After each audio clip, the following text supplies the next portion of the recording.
Welcome to a series I'm going to call Analyzing Apologist Arguments. This is where I'll take on apologists and theologians and point out why their claims are less than worthwhile.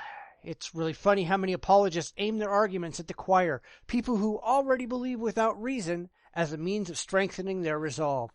They rarely present any good arguments for their beliefs. They count on the majority of the audience having already bought into the blind faith, hook, line, and sinker. That's why I think this is a perfect video to start off the series, because whether they know it or not, this video explains why religious apologetics fail so badly against an intelligent and rational non-believer. So let's get started.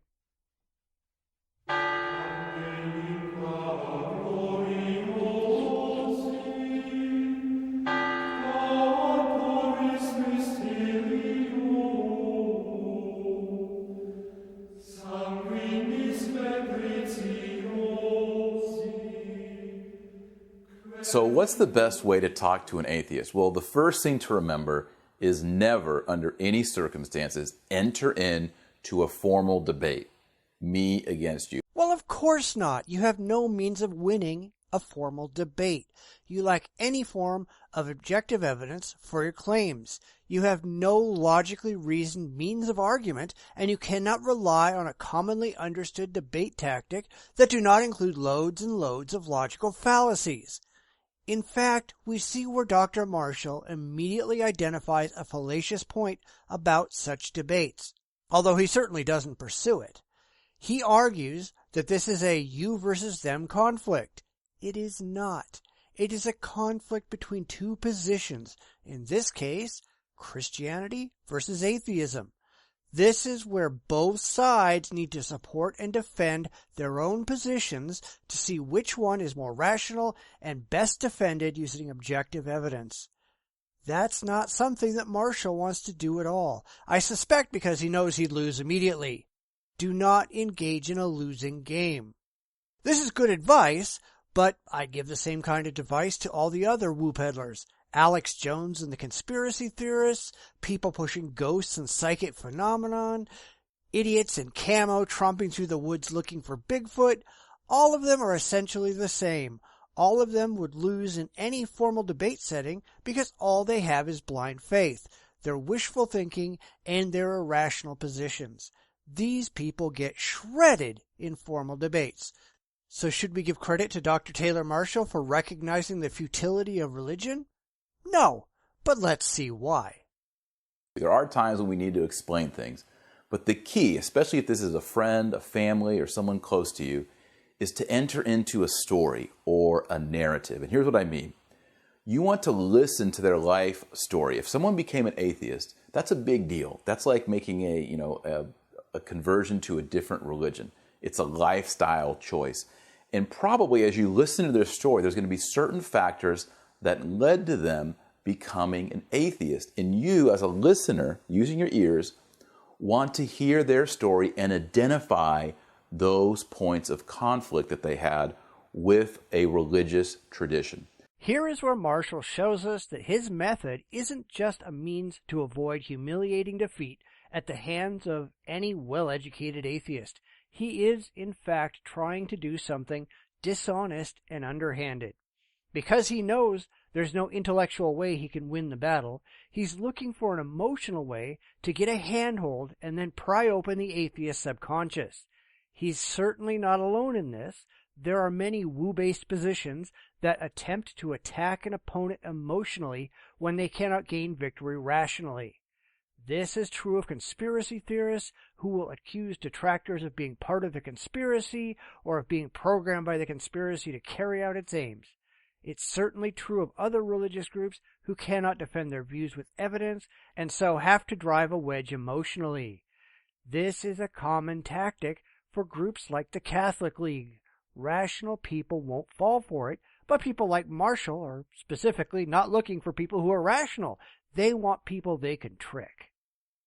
As you listen to them, and the best way to do that is ask questions. And don't jump and don't start using all your new apologetics that you learned from NSTI, but listen very carefully. You will begin to hear that they came into conflict with certain teachings or, more likely, certain people. Conflict with a priest, a minister, a pastor, a parent, a friend. Something happened in their past that prompted them to begin to think, well, what if God isn't real? Oh, by all means, don't use any apologetics that you learn, because those apologetics are guaranteed to fail against most well-read atheists. Instead of acknowledging that you've presented no good reason for anyone to take what you said seriously, shift the goalposts and insist that it isn't your religion that's failed, it's the person who doesn't take your religion seriously. Yes, I can see why someone might have a problem with a priest, a minister, or a pastor, considering the widespread prevalence of Catholic sex abuse, but he's doing everything he can to avoid dealing with atheists who've rejected his religion for a cause. There simply is no evidence to support Catholicism or any other religion. Most atheists who have come to their atheism intellectually didn't decide one day that gods weren't real for emotional reasons, but because there simply isn't any objective evidence that anyone can point out that shows they are there. That's why Marshall is only after the low-hanging fruit. He doesn't want discussions with atheists to be even slightly challenging, especially for his poorly trained and emotionally fragile flock. Intelligent atheists will make short work of them, and it's more likely that these Catholics will deconvert than it is that atheists will reconvert. Also, it's probably associated with a religious tradition that they grew up in or converted to at some point. So, for example, let's say they were Christian Scientists. Christian Scientists believe that you should not seek medical help. If you have cancer, don't go to a doctor, don't get chemo, etc. There are certain people in the Christian Scientist tradition who have watched loved ones, parents or siblings, die because they did not receive medical care. This, of course, spoils their faith, and they turn away from God. They think, how could this happen? I trusted you, God, to heal my loved one, and it didn't happen. So you need to be listening for those cues. Oh yes, God. How could you allow my loved one to get molested by that Catholic priest? How could you permit the Vatican to hide pedophile priests and not take actions will make it easier to root these criminals out?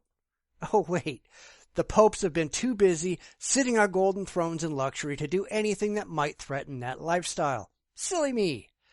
Again, he's desperately looking for any reason whatsoever to claim that there's an emotional reason people have rejected his faith, anything so he can avoid admitting that lots of people have flooded away from the Catholic Church because the teachings of Catholicism are downright stupid.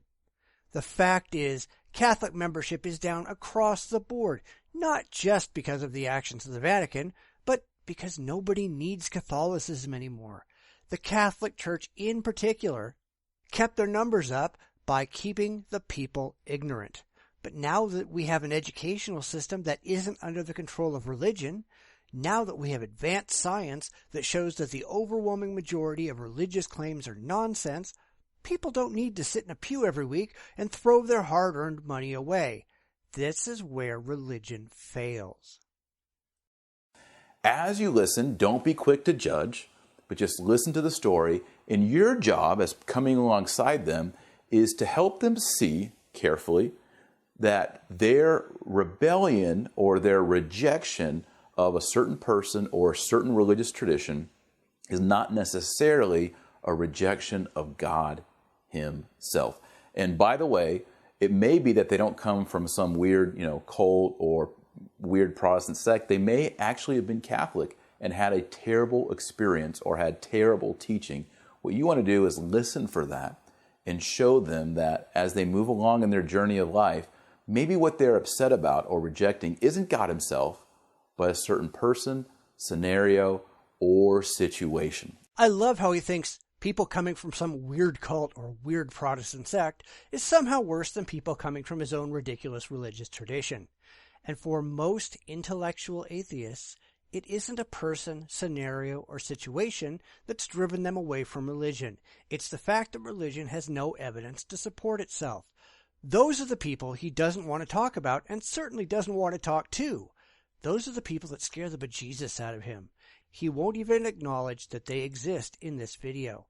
There are a growing number of people who haven't left religion for emotional reasons, who haven't been hurt, who haven't suffered at the hands of a priest or minister. They've looked at the religion objectively and found absolutely no reason whatsoever to take it seriously. That is increasingly why people are either rejecting religion or not becoming involved in religion in the first place. Yet Marshall refuses to address that simple fact. Okay, so that's the key. Now, what's wonderful about converts who move from atheism back to Christianity, or specifically Catholicism, is they often describe it as a surprise. And we can think here of the great convert of the 1900s, C.S. Lewis. He was an atheist.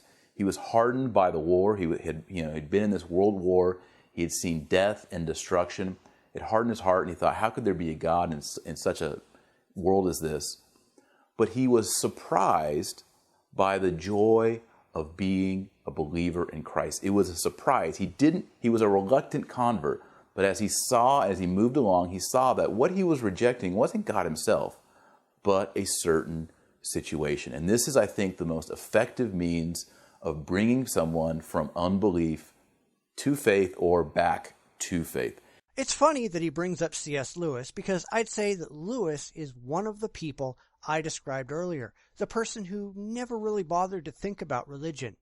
Lewis was brought up a Christian, but he became bored with Christianity about the age of 15 when he started to consider religion to be a chore. He moved from being a nominal Christian to an interest in the occult. That shows that he wasn't particularly intellectual in his religious pursuits. He was just trying things for emotional reasons. In that, his rejection of religion wasn't because he studied Christianity and found evidence for it lacking. He simply drifted from one belief to another on the winds of emotion. Therefore, the fact that Lewis rejected atheism and embraced Catholicism later in life, that isn't particularly convincing. A couple of years ago, I wrote an article about the deconversion of Leo Libresco from atheism to Catholicism. It was a big story in the atheist world at the time, but I found it totally unconvincing. I'll put a link to the article in the low bar for anybody who's interested. I argued that Leah, while she certainly was an atheist in the sense that she didn't believe in gods, clearly had never bothered to examine the intellectual arguments for or against the existence of gods. She was a default atheist.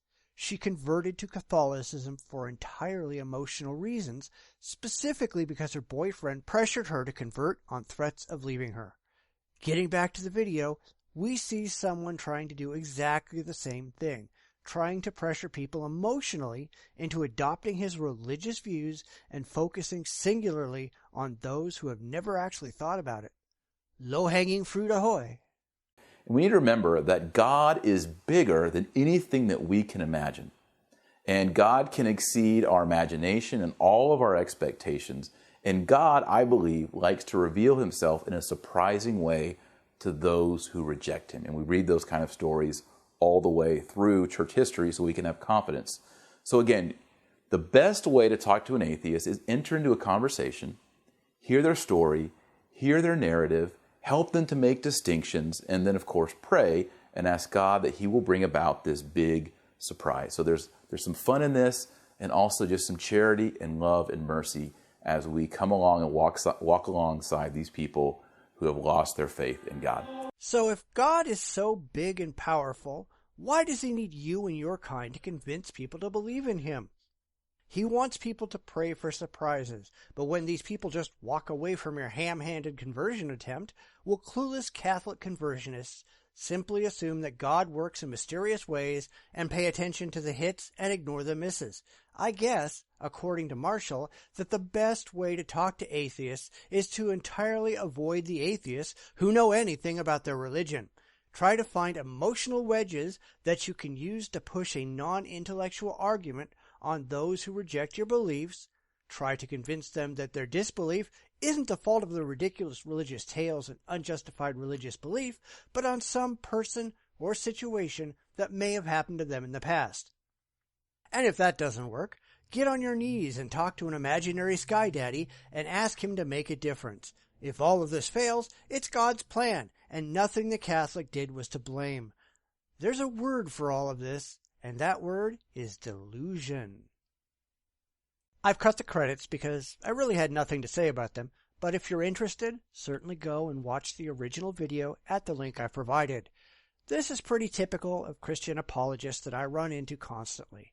People who are either afraid to take on well-equipped atheists and are entirely unable to defend their own beliefs intellectually, or those who want to pretend that everyone that rejects their beliefs must have some emotional pain and some absurd justification for hating God. It's very rare when I find a theist who can both accept that their religion is indefensible and that those who reject their religion have good reasons to do so. They're rare because it usually doesn't take long before they realize that their religious beliefs are silly and become an atheist as well. Thanks for your time, and I hope you look forward to my next video. Please like and subscribe, and remember to think intelligently. Someone has to balance out the seesaw against the credulous.